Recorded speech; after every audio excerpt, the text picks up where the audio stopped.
Ben, pourquoi tout à coup on cache des choses qui ont l'air tellement flagrantes, tellement graves, tellement dangereuses? Je suis très étonné que les médias n'en disent pas plus là-dessus. On a l'impression que, bon, il faut tourner la page, c'est Biden, on passe à autre chose, alors que, ben, il y a quand même des gros doutes, hein. Et moi, je dis, on doit se battre pour cette justice, parce que le jour où on arrive à faire régner la vraie justice, on fera régner les vraies libertés. La partialité des grands médias sur les élections américaines et leur silence sur les fraudes pose question à Luc Bartassa, homme politique suisse et ancien conseil d'État. Selon lui, ce qui se joue est une guerre entre deux courants de pensée, entre des convictions et une mondialisation sans libre arbitre nourrie de fake news. Bonjour Monsieur Bartassa. Bonjour Madame. Je suis ravie de vous recevoir ici dans notre émission Esprit français. Tout d'abord, est-ce que vous pouvez vous présenter? Alors écoutez, je m'appelle Luc Bartassa, je suis un ancien député du Grand Conseil de Genève, j'ai été conseiller national à Berne pendant 10 ans et j'ai été conseiller d'État, ce qui est un peu l'équivalent de ministre concernant tout ce qui touchait à l'environnement, l'agriculture et les transports. D'accord. Aujourd'hui, le sujet est l'élection américaine. Les grands médias aux États-Unis disent qu'il n'y a pas de preuve de fraude. Quelle est votre observation? Mais écoutez, les médias, en général, se sont trompés, hein, surtout les médias aux États-Unis, parce qu'ils donnaient Biden avec une avance vertigineuse par rapport à Trump. On laissait entendre que le peuple américain en avait ras-le-bol de Trump, qu'il lui faisait plus confiance, qu'il n'était pas capable de tenir les rênes du pouvoir. Et puis on se rend compte que sur les résultats, M. Trump a gagné la Floride, a gagné le Texas. C'est tous ces États qui étaient soi-disant, qui allaient se retourner contre Trump. Et puis tout à coup, on le voit avec des avances qui sont quand même considérables. Et puis tout à coup, dans certains autres États, on arrête le comptage, on répertorie, je dirais, des bulletins arrivés presque à la dernière minute, comme par hasard, en faveur de Biden et pas en faveur de Trump, alors qu'ils avaient plus ou moins l'égalité, je dirais, pendant tout le dépouillement de ces bulletins de vote. Donc c'est vrai que le hasard, on n'y croit pas, et puis ce genre de choses paraît toujours un petit peu bizarre, et on vit dans un monde aussi de fake news, donc encore une fois, je crois que les populations, non seulement j'imagine aux États-Unis, mais aussi en Europe, veulent savoir, veulent avoir de la transparence, et on est très étonné, en tout cas moi en tant qu'homme politique, je suis très étonné que les médias n'en disent pas plus là-dessus. On a l'impression que, bon, il faut tourner la page, c'est Biden, on passe à autre chose, alors que il y a quand même des gros doutes, hein. Et il y a pas mal d'actions en justice qui ont été lancées par les équipes de Trump. Maintenant, on aimerait avoir, je dirais, un petit peu plus d'infos, et on est étonné de voir que les médias européennes, comme les grandes chaînes françaises, LCI, TF1, et j'en passe et des meilleurs, puissent nous dire un petit peu ce qui se passe là-dessus, parce que c'est vrai que ça paraît, je dirais, plus que bizarre. Mm-hmm. Et selon vous, quel rôle ont joué les grands médias?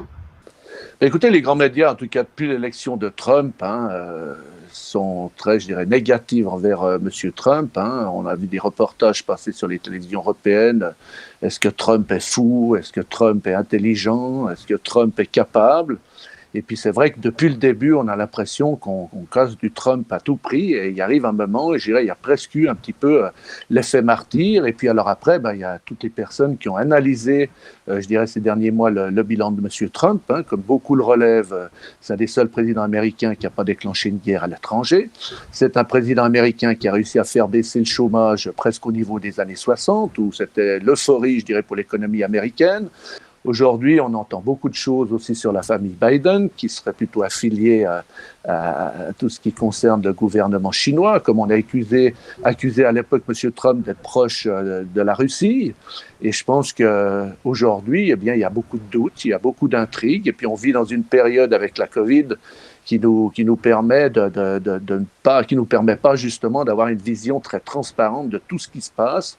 Et puis, on a l'impression que les médias n'en disent pas assez ou n'en font pas assez, parce qu'on dirait qu'on a un petit peu peur qu'il y ait une espèce de retournement de situation face à cette élection, que tout le monde a l'air de prendre pour M. Biden, parce que les résultats plus ou moins sortis le donneraient en tête de ces élections.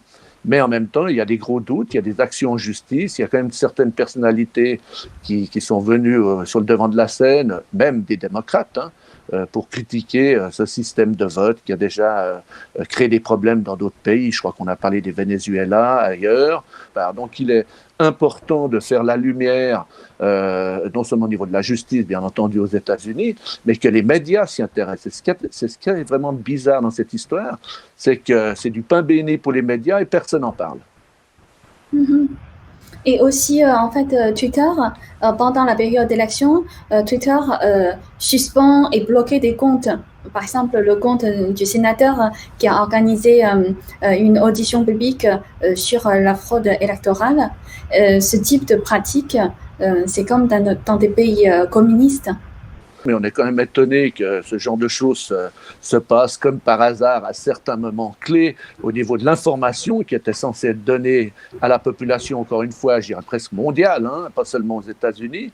Et on se rend compte que tous ces sites sociaux, Twitter, Facebook, Instagram, et j'en passais des meilleurs, rêvaient de manière assez forte à ce que Trump s'en aille. Donc, on a encore une fois, sans parler de machination ou de complot, on a quand même des gros doutes pour monsieur et madame tout le monde qui regardent les médias, se disent pourquoi tout à coup on cache des choses qui ont l'air tellement flagrantes, tellement graves, tellement dangereuses, alors que d'habitude on se jette sur le moindre fait divers de Trump et là tout à coup c'est le silence radio partout et ça c'est très désagréable. Au fond, vous soutenez Trump ou pas? Oui, je suis pas un adepte de Trump, hein, à tout cas, mais par rapport à Biden, oui, je soutiens Trump. Quand même, je pense que Trump, l'image du dernier rempart avant cette espèce de mainmise d'un monde qui contrôle le monde, il est nécessaire. Il aura quand même réveillé quelques consciences, j'espère qu'on s'en apercevra pas trop tard, mais je pense que derrière sa grande gueule, c'est le gars qui vous parle franchement, qui vous regarde dans les yeux, qui n'a pas peur. Et ça, je pense que ce genre de politicien, même avec ces débordements qu'on a connus, qu'on a entendus, je pense que c'est des politiciens qui ont tendance à disparaître parce qu'on ne veut pas qu'ils apparaissent. Et je pense que Trump, à son haut niveau, au niveau mondial, avait suffisamment d'argent pour ne dépendre de personne. Et c'était ça, je crois, sa grande force. Même si certains l'ont accusé d'être bientôt en faillite et autres, je ne pense pas qu'il dépendait des autres de la même manière qu'un Biden. C'est un peu l'image que j'ai, peut-être que je me trompe, mais je pense que Trump était suffisamment indépendant pour pouvoir faire ce qu'il avait à faire par rapport à ses convictions, et Biden ne pourra pas faire autrement que de renvoyer des ascenseurs et d'être un peu, je dirais, c'est peut-être un peu méchant et violent, mais être un peu le pion de tous ceux qui l'ont mis au pouvoir pour éliminer le fameux Trump. D'après vous, pourquoi les grands médias et les GAFA ne veulent pas que Trump gagne? Écoutez, l'image de Trump qu'on peut s'en faire, hein, de nouveau, sans parler de machination ou de complot, Trump est quand même quelqu'un qui s'est opposé à une certaine forme de mondialisation, cette espèce de monde qui gouverne le monde. Hein. On l'a vu au forum de Davos, quand il s'est déplacé, il s'est quand même permis quelque part de les remettre en place. À l'époque, ça avait un petit peu choqué, mais avec le recul, on se rend compte que il n'avait pas tout tort de leur dire attention, les pays doivent rester, je dirais, indépendants, avec une certaine démocratie qui sied à la mentalité des gens qui vivent dans ce pays, à l'habitude, à l'histoire. Et c'est vrai qu'aujourd'hui, eh bien, de nouveau, on a l'impression qu'il y a ce fameux monde qui gouverne le monde, les industries, la pharma, c'est énormément d'argent, c'est des milliards de milliards qui sont en jeu. Et puis, c'est de nouveau, c'est quelque chose qui inquiète beaucoup les gens. On le voit partout, à travers la Covid et la restriction des libertés. On se rend compte qu'en faisant peur aux gens, on leur fait faire des choses qui étaient encore inimaginables il y a encore quelques mois en arrière. Et c'est vrai que cette perte de contrôle au niveau des libertés de monsieur et madame tout le monde inquiète beaucoup, que ce soit sur la Covid, que ce soit sur les futures élections aux États-Unis, que ce soit même en Europe. Toutes ces pressions qui se font de part et d'autre, toutes ces news qui arrivent, je dirais, à la seconde, où on entend tout et son contraire. Aujourd'hui, on est noyé dans une espèce de flou artistique à tous les niveaux. Et il y a des esprits un peu, je dirais, faibles qui s'accrochent à certaines choses. c'est du gavage, quoi, quelque part. Et ça, c'est très dangereux. Biden est socialiste et beaucoup d'Américains, ils ne veulent pas que le communisme et le socialisme dans leur pays. Mais il faut toujours faire attention, à l'image du Parti communiste chinois, à l'endoctrinement, je dirais, qui se cache là derrière. Je crois que la plus grande force en démocratie, c'est le libre arbitre, c'est d'avoir sa propre raison, se forger sa propre opinion. Et aujourd'hui, on est tellement nourri de ces fake news et compagnie que parfois on a de la peine à se remettre en question. On part dans des avis ou des convictions qui peuvent s'avérer très fausses quelques mois ou quelques années plus tard. Donc il faut forger ça à l'intérieur même des esprits, que ce soit en Chine, aux États-Unis ou en Europe, de dire aux gens, essayez de vraiment réfléchir par vous-même. Donc quelque part, éteignez un peu la télévision, reprenez la lecture des grands philosophes, hein, que ce soit en Grèce ou ailleurs, parce qu'il y a quand même des bases là-dedans qui sont des lacunes aujourd'hui pour beaucoup de jeunes, hein, qui n'ont pas forcément un haut niveau universitaire, et l'histoire, parce que comme disait ma grand-mère, rien de nouveau sous le soleil. Hein. Si Biden sera élu, quelles seront les conséquences? On voit tous les États s'empressent de féliciter M. Biden. Notre président de la Confédération l'a fait, notre président du Conseil d'État à Genève l'a fait aussi, mais officiellement, Biden n'est toujours pas élu. Et c'est ça qui est bizarre. Alors aujourd'hui, j'ai appris que la Chine avait commencé aussi à féliciter M. Biden, mais de manière un petit peu plus, je dirais, attentionnée, hein. Et puis, même M. Poutine l'a dit, tant qu'il n'est pas élu officiellement, je ne donnerai pas mes félicitations à qui que ce soit. Donc, on sent bien que derrière ces petites phrases, il y a un malaise. Et tout le monde a les yeux rivés sur les États-Unis. Mais par contre, on est au courant de pas grand-chose. C'est ça qui est terrible. Et nos médias, elles ne font pas leur boulot, je dirais, quelque part. En tout cas, elles ne répondent pas aux questions que se posent certaines personnes.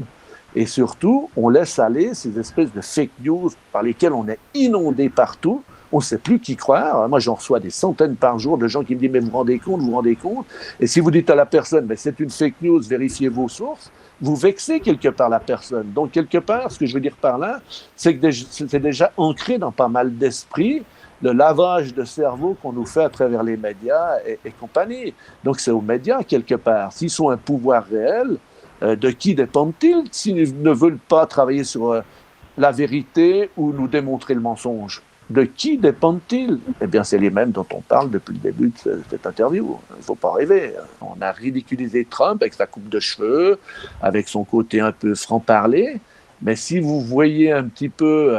alors, on ressort les extraits de choses qui font rigoler le monde entier, mais en même temps qu'on voyait Biden en pleine interview, en plein débat avec Trump qui n'arrive même pas à se souvenir de son prénom, ou bien qui sort des choses en parlant de fraude électorale auxquelles il aurait presque participé, hein, de nouveau, c'est des choses qui ont été dites par ça. Alors après, mais non, il a un certain âge. Oui, c'est vrai, il a un certain âge, mais est-ce qu'il a l'âge de pouvoir conduire un pays comme les États-Unis avec les pressions que c'est, hein. Moi, je vois rien en tant que conseiller d'État, c'est 6 heures le matin jusqu'à minuit le soir.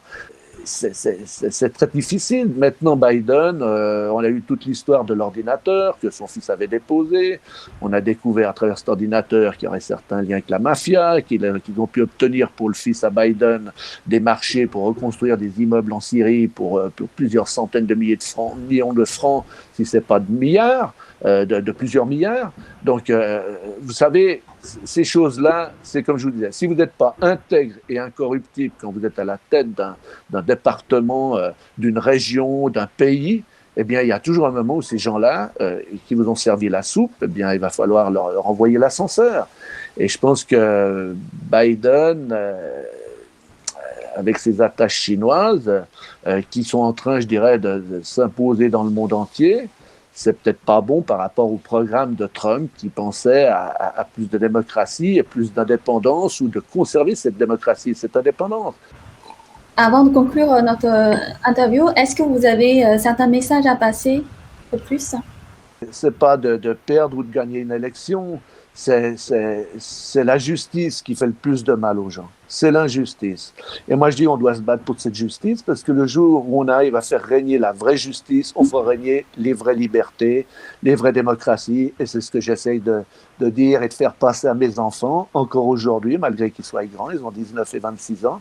Je le dis, si vous devez vous battre pour quelque chose, c'est cela et c'est rien d'autre. Ok, merci beaucoup. Merci à vous, en tout cas c'était un plaisir et puis bonne chance à tout le monde.